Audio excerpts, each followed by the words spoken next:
Hello guys, आपका स्वागत है इस पोकेमॉन की कमाल की वीडियो में। इस वीडियो में हम बात करेंगे मिडिल एवोल्यूशन के बारे में और जानेंगे कि कैंटो के कौन से वो 5 पावरफुल पोकेमॉन हैं जो मिडिल एवोल्यूशन में होने के बाद भी बहुत ही ज़्यादा पावरफुल हैं।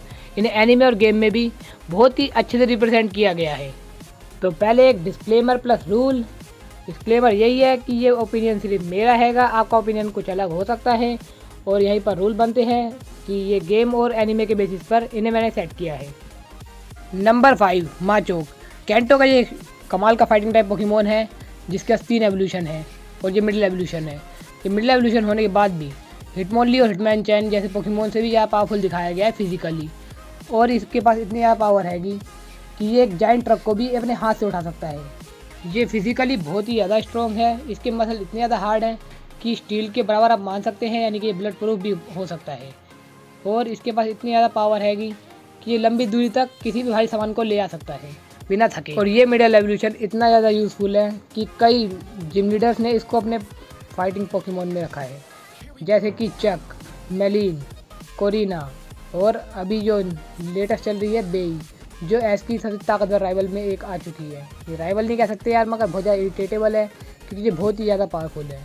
इसका भी एस पोकेमॉन एक माचोक, तो काफ़ी कमाल का पोकेमॉन है ये। और इसकी गेम की बात की जाए तो इसके बेस स्टैट 405 है, एक मिडिल एवोल्यूशन स्टार्टर पोकेमॉन के जितने, जिससे आपको पता लग जाता है कि ये कितना ज़्यादा यूज़फुल पोकेमॉन हैगा। ना इसके प्री एवोल्यूशन के पास इतने स्टैट है कि स्टार्टर की बराबरी कर सके, ना इस फाइनल एवोल्यूशन के पास है। लेकिन माचोक के पास इतने स्टैट है कि एक मिडिल स्टार्टर एवोल्यूशन की बराबरी कर सकता है। नंबर 4 कडाबरा। ये भी ह्यूमन टाइप दिखने वाला पोकेमॉन जो फोक्स की तरह दिखता है मेरे को। इसके पास सिल्वर स्पून हैगी जो इसकी पावर को रिप्रेजेंट करती है कि ये फिजिकली स्ट्रॉन्ग बिल्कुल नहीं है, लेकिन मेंटली ये बहुत ही ज़्यादा स्ट्रॉन्ग है। ये इतना स्ट्रॉन्ग है कि ये एक तरह की वेव छोड़ता है जो किसी के दिमाग में लग के उसका सर दर्द कर सकती है। और ये किसी भी मशीनरी ऑब्जेक्ट को ख़राब कर सकता है अपनी दिमाग की ताकत से। और इसका माइंड इतना शार्प है कि ये जब सोता है तो ये हवा में उड़ सकता है ऑटोमेटिकली। जो हमारे यहाँ के साधुओं को मोक्ष प्राप्त होने के बाद मिलता है वो ये ऐसे ही कर सकता है। तो आप जान सकते हैं कि इसका कितना ज़्यादा मेंटल पावर है। फन फैक्ट, अगर इसकी चम्मच कभी खो जाती है या गिर जाती है तो इसकी आधी ताकत खत्म हो जाती है। इसके पास ज़्यादा ट्रेनर नहीं है एनीमे में, सिर्फ एक ही ट्रेनर को दिखाया गया है जो है सबरीना, जो बहुत ही ज़्यादा पावरफुल थी। वो इतनी पावरफुल थी कि एस के चारों स्टार्टर पोकेमॉन डर गए थे इसकी बैटल से ही। और पिकाचू लगातार 2 बार हार गया था इससे रीमैच होने के बाद भी।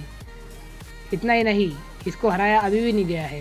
एस ने इसे जीता नहीं था, उसे सिर्फ बैच मिल गया था क्योंकि सबरीना हंस गई थी।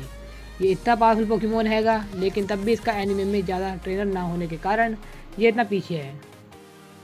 इसका अपीयरेंस कम है लेकिन पोकेमॉन में दम है। Number 3 Hunter.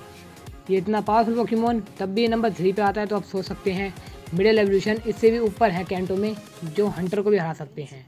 पहले हंटर की बात की जाए तो ये ओरिजिनल घोस्ट टाइप पोकेमॉन है और ये इतना ज़्यादा पावरफुल हैगा कि इसने एस और पिकाचू की आत्मा तक निकाल ली थी और वापस डाल भी दी थी एंड में एपिसोड के। और कहा जाता है अगर ये किसी भी पोकेमॉन को चाट ले तो वो इतनी देर तक तड़पता रहेगा जब तक उसकी मौत ना हो जाए। तो अगर पावर के मामले में बात की जाए तो इससे ऊपर तो कोई नहीं होता इन पाँचों के पाँचों पोकेमॉन में। लेकिन पावर के अलावा हम ऑल ओवर देख रहे हैं, यानी कि इसकी एनिमे परफॉर्मेंस, ट्रेनर और गेम के स्टैट, तो ये यहाँ पर डिजर्व करता है नंबर 3 पर। इसका ट्रेनर सिर्फ मोर्टी है जो काफ़ी अच्छा गेम लीडर हैगा, जिसने एस के सिंडाक्विल को हराया है। गेम परफॉर्मेंस की बात की जाए तो ये काफ़ी अच्छा पोकेमॉन है क्योंकि ये गेम में बहुत ज़्यादा काम आता हैगा। और इसकी टाइपिंग की वजह से नॉर्मल फाइटिंग और ग्राउंड टाइप मूव इस पर बेअसर है, जिससे ये बहुत ज़्यादा यूज़फुल पोकेमॉन बन जाता है। गाइस, इसका नंबर 3 आने का कारण सिर्फ यही है कि इसके फीट्स बहुत कम है, यानी कि इसने सिंडाक्विल के अलावा किसी पोकेमॉन को एनीमे में नहीं हराया। और गेम में भी ये सबरीना को नहीं हरा सकता क्योंकि इसकी स्पीड थोड़ी कम हैगी, जिससे कडावरा पे थोड़ा ओवर पावर हो जाता है उस टाइम पर। इसलिए ये नंबर 3 पे डिजर्व करता है। नंबर 2 पे जो पोकेमॉन आने वाला है, आप उसको सोच के हैरान हो जाओगे कि ये कैंटो का नंबर 2 मिडिल एवोल्यूशन है जो इतना पावरफुल है। वो है मैग्नेटोन। हाँ गाइस, मैग्नेटोन एक काफ़ी कमाल का पोकेमॉन है। मैं बताता हूँ क्यों। मैग्नेटोन एक रोबोटिक फ्यूजन पोकेमॉन जो ऐसी रेडियो वेव छोड़ता है जिससे उसे 1 किलोमीटर के दायरे में जो भी हलचल होती है उसके बारे में इसे पता लग जाता है। और ये पोकेमोन कुछ खाना नहीं खाता है, सिर्फ इलेक्ट्रिसिटी खाता हैगा, क्योंकि ये रोबोटिक पोकेमोन है। अगर आप एक वाइल्ड मैग्नेटोन को ढूंढोगे तो एक इलेक्ट्रिक एरिया के आसपास ही आपको देखने को मिलेगा।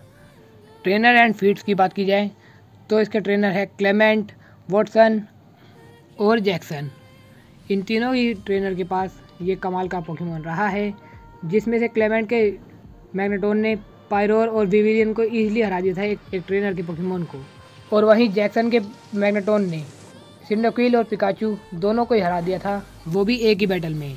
तो आपको पता लग गया होगा ये नंबर 2 पे क्यों आ रहा है, क्योंकि कडावरा ने सिर्फ पिकाचू को हराया था और हंटर ने सिर्फ सिंडाक्विल को हराया था, लेकिन इसने एक ही बैटल में दोनों को हरा रखा है। गेम की बात की जाए तो इसके बेस स्टैट 465 होते हैं, जो मिडिल एवोल्यूशन के लिए काफ़ी ज़्यादा है।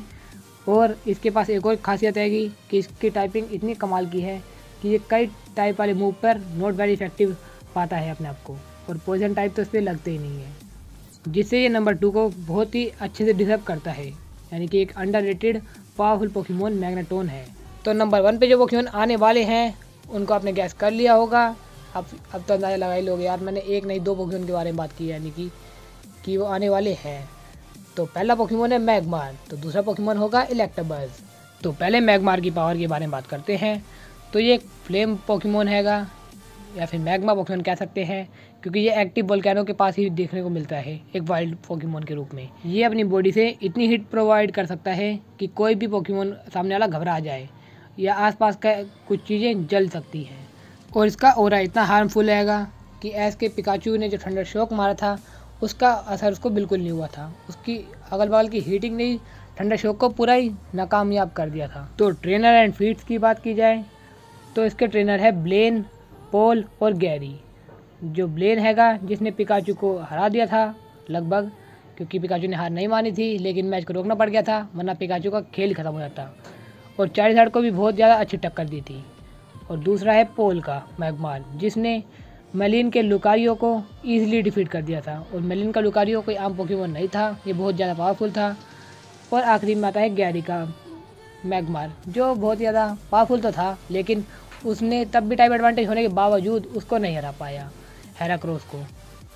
गेम की बात की जाए तो अगर अब आप कोई भी गेम खेलोगे लेट्स गो पिकाचू टाइप की, जिसमें आपको अगर मैग्मार मिल जाता है तो उसको मैग्मोटार में इवॉल्व करना बहुत ज़्यादा आसान रहेगा, जिससे आपकी पावर बहुत ज़्यादा बढ़ जाएगी। और मैग्मार भी मिडिल एवोल्यूशन के लिए बहुत ज़्यादा पावरफुल पोकेमोन माना जा सकता है, क्योंकि ये 4 मिलियन से कई गुना ज़्यादा पावरफुल हैगा गेम में भी इसके, क्योंकि टोटल बेस स्टैट 495 है, जो किसी फाइनल एवोल्यूशन के होते हैं। तो आप मान सकते हैं मिडिल एवोल्यूशन में ये नंबर 1 पे क्यों है। और सेकंड जो नंबर 1 पे पोकेमोन आता है वो है इलेक्टाबज़, क्योंकि ये पावर प्लांट के एरिया के पास आपको वाइल्ड रूप में मिल जाएगा। ये ग्रुप में होते हैं जब बिजली कड़कने वाली होती है, क्योंकि ये बिजली एब्जॉर्ब करना बहुत ज़्यादा पसंद है। और ये भी एक चार्ज पोकेमोन है कि इसे बिजली से चार्ज हो जाते हैं बहुत अच्छा खासा। ट्रेनर एंड फीड्स की बात की जाए तो पोल का एस पोकेमोन रहा है।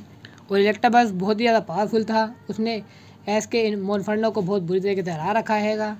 और सच में ये बहुत ज़्यादा पावरफुल पोकेमोन है, जो ईजिली डिफीट करता गया सबको, और ये कभी नॉकआउट होते हुए नहीं दिखाया गया। लेकिन इलेक्टावायर अकेला है जो हार गया था, वरना एलिकिड भी बहुत पावरफुल था, इलेक्टाबज़ भी बहुत पावरफुल था, जिसे आप मान सकते हैं कि इलेक्टाबज़ बहुत ज़्यादा पावरफुल पोकेमोन है, क्योंकि ये पोल के पास रहा है। पोल एक बेस्ट ट्राइबल में आता है। और दूसरा है रूडी, जो ऑरेंज आइलैंड में एक जिम लीडर था, जिसने एस के पिकाचू को हरा रखा था।